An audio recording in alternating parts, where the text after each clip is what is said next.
Carissimi fratelli e sorelle, con profondo dolore devo annunciare la morte del nostro Santo Padre Francesco.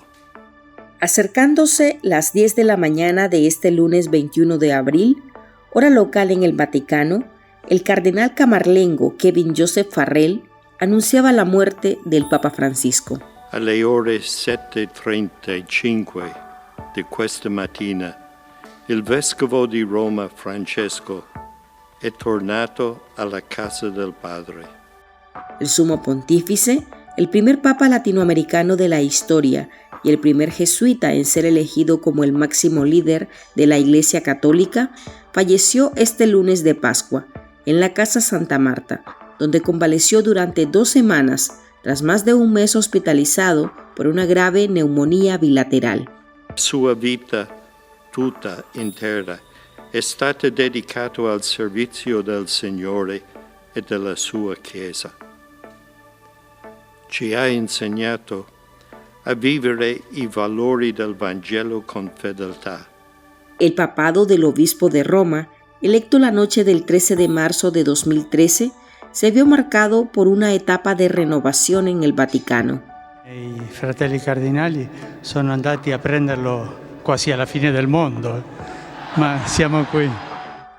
Se inclinó por la defensa del planeta, el constante llamado a la paz a través del diálogo, su cercanía con los pobres y los fieles, con los inmigrantes. Durante su pontificado, por primera vez hubo un cardenal procesado y condenado por delitos financieros en un tribunal vaticano. Apostó por una iglesia más humilde. Bajo ese patrón, decidió no residir en el Palacio Apostólico del Vaticano, sino en su casa de huéspedes, la Casa Santa Marta, donde murió.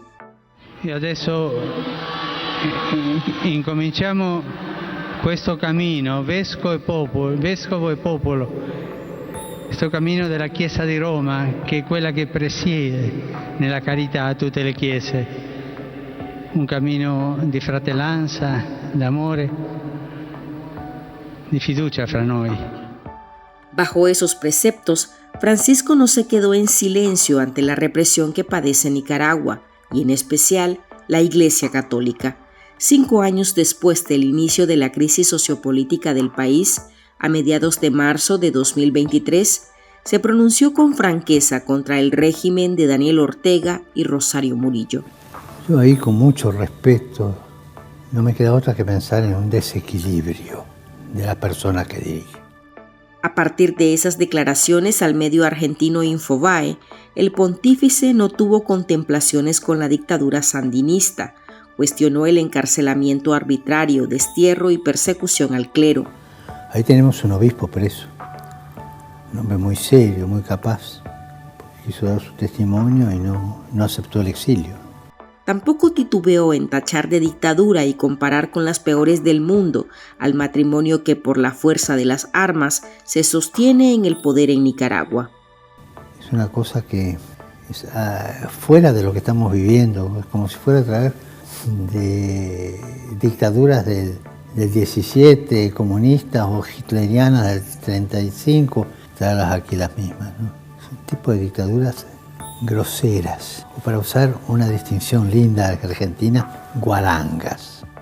El enviado de Roma condenó las injusticias en Nicaragua y mostró su cercanía con la ciudadanía, a quien dirigió una carta pastoral llamando a renovar su fe y recordó que Dios siempre está presente en los momentos más difíciles. ¿Quién elige a los curas? ¿Quién elige a los obispos? ¿Quién elige al Papa, a los cardenales? ¿Cuántos votos? ¿Quién se los da? Las relaciones entre el Vaticano y Ortega escalaron al punto de la ruptura. El caudillo sandinista acusó a los obispos nicaragüenses de formar parte del intento fallido de golpe de Estado en 2018, a cómo califica el Estado a las protestas sociales y, en consecuencia, emprendió una cruzada antirreligiosa que llevó a más de 30 católicos a prisión, a la expulsión del nuncio apostólico, a la prohibición de procesiones en las calles y hasta acusar a la Iglesia de lavado de dinero. ¿Desde cuándo los curas están para dar golpes de Estado? ¿Y desde cuándo tienen autoridad para hablar de democracia y no que todo es impuesto? Es una dictadura, la dictadura perfecta. Es una tiranía, la tiranía perfecta. ¿Con qué autoridad me hablan de democracia? ¿Cuántos votos tuvo el obispo por parte de la población para ser nombrado obispo? Fue nombrado al dedo desde el Vaticano. Hola, soy Marlene Balmaceda. Este lunes hablamos sobre Francisco, el papa que le plantó cara a la dictadura grosera y hitleriana de Nicaragua. Antes, un anuncio de su interés. Aquí, en Artículo 66, hay un equipo que trabaja incansablemente por la noticia. Seguimos informando para llevarle a usted la verdad. Hacemos investigaciones que desnudan la corrupción y todos los días ponemos en sus manos información que le ayuda a tomar mejores decisiones. Sin embargo, requerimos que nuestra audiencia se sume, que se suscriba a nuestro programa de donaciones y que emprenda junto a nuestros periodistas la fiscalización del poder y la denuncia de los abusos. Usted tiene en sus manos la decisión de que el periodismo no se calle. Puede contribuir en articulo66.com/donar.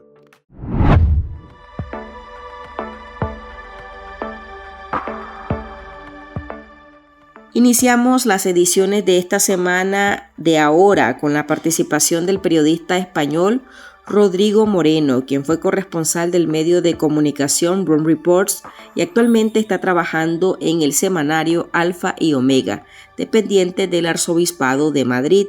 Gracias, Rodrigo, por atender nuestra solicitud en este día tan convulso por la muerte del Papa Francisco. Hola Marlene, muchas gracias a ti por tu invitación. Pues aquí hemos recibido la noticia con sorpresa cuando la hemos conocido, porque ayer mismo, que era domingo de resurrección, vimos imágenes del Papa Francisco en el Vaticano, cómo aparecía y como decía con dificultad 3 o 4 palabras, pero en definitiva hablaba, ¿no?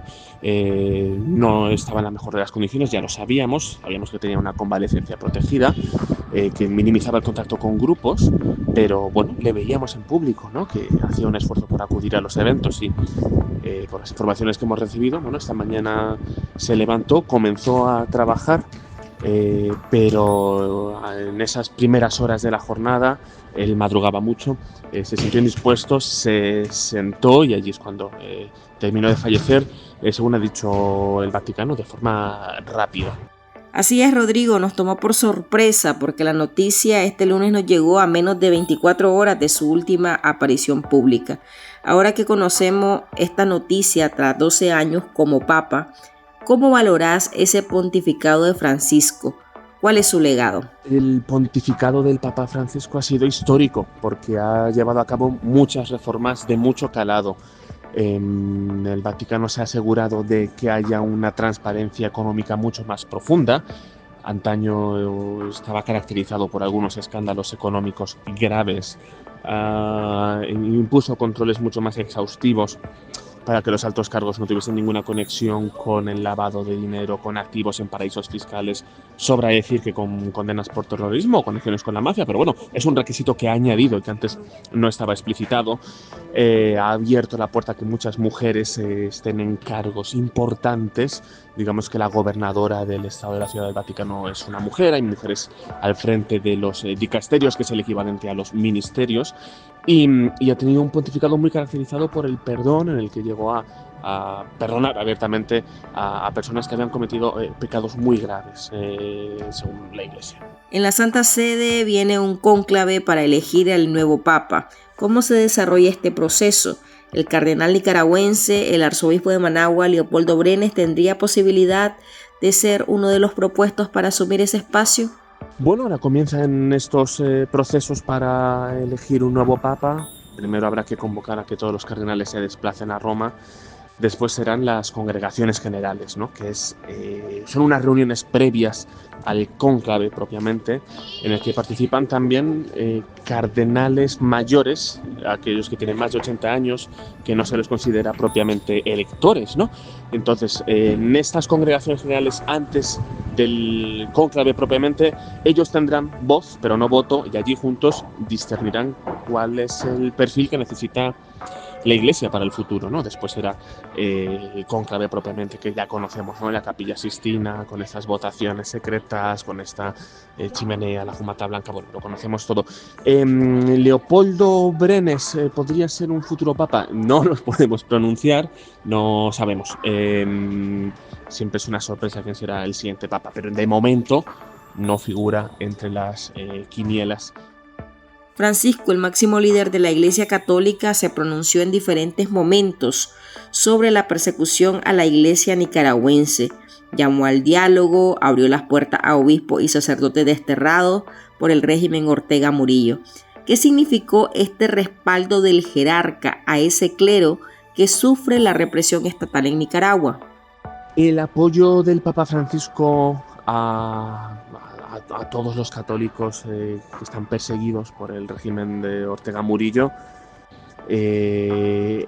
ha sido a veces quizá difícil de conseguir porque manda la prudencia, ¿no? Y había muchos diplomáticos en el Vaticano preocupados por si mostrar un apoyo explícito o mantener alguna condena firme y fuerte con nombres y apellidos iba a recrudecer aún más la persecución, que es lo que se trató de evitar en todo momento. Sin embargo, bueno, después de un recrudecimiento muy duro, pienso especialmente en la Navidad, ¿no? de 2023,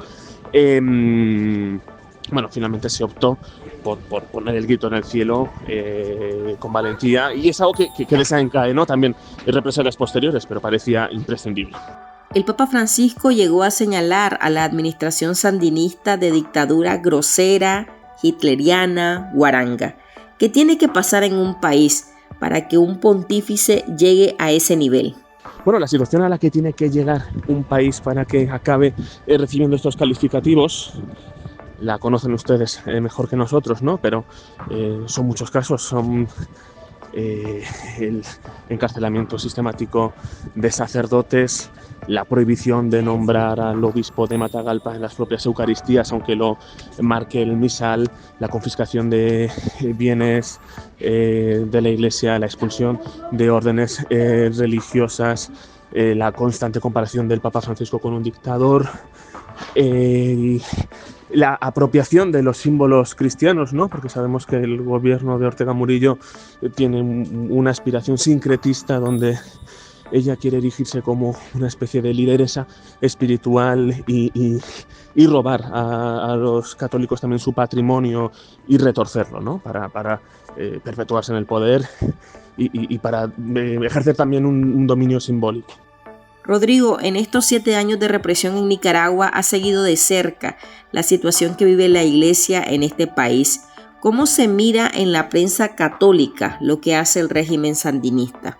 Nicaragua no era un país demasiado conocido en España, a veces no conocemos lo suficiente a nuestros vecinos y hermanos hispanoamericanos, y desgraciadamente la persecución los puso para muchos de nosotros en el mapa, porque los episodios fueron tan graves que, aunque es un país relativamente pequeño, ¿no? Y que a veces no conocíamos demasiado sobre él, episodios muy sangrantes como la persecución a Rolando Álvarez o como la constante expulsión de órdenes religiosas, como la confiscación de universidades, declaraciones durísimas, yo creo que generaron una ola de simpatía en España por gente que no conocía Nicaragua, no conocía bien el país, pero supieron que querían posicionarse al lado de los católicos y las fuerzas civiles que luchaban por una Nicaragua democrática y con garantías.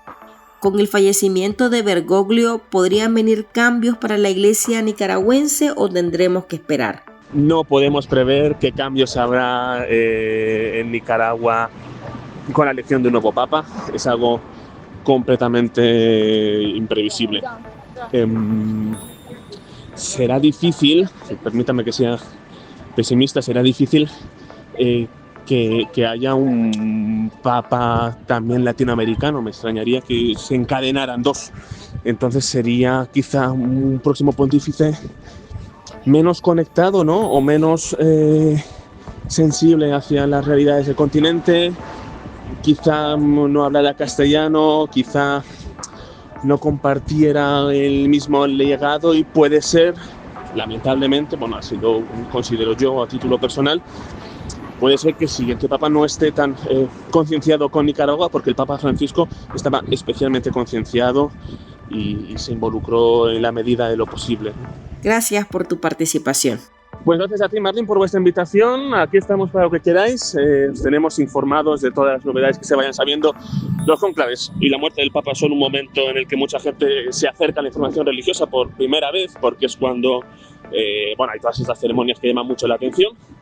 Y aquí estamos para todo lo que queráis. Os enviamos un abrazo muy fuerte desde España. Gracias, Rodrigo. Antes de cerrar este episodio, en otro acto de cinismo, el régimen sandinista lamentó la muerte del pontífice. En un comunicado difundido en sus medios de la propaganda oficial, reconocieron que tuvieron relaciones accidentadas, desgraciadamente influidas por circunstancias adversas y dolorosas, que no siempre se entendieron, intentando disfrazar de malos entendidos, según el régimen, lo que en realidad fue una campaña de represión sistemática contra obispos, sacerdotes y estructuras eclesiásticas de la nación. Y así llegamos al final de esta edición de nuestro podcast ahora de este lunes. Recuerde que en Artículo 66 seguimos comprometidos con investigar la corrupción y publicar los hechos que nos afectan como país. Usted lo puede hacer con nosotros, su aporte a este medio de comunicación es valioso y puede dejarlo en articulo66.com/donar. Soy Marlene Balmaceda, nos oímos en el próximo episodio. Este podcast es un esfuerzo periodístico de Artículo 66. Síganos en articulo66.com y en todas nuestras redes sociales.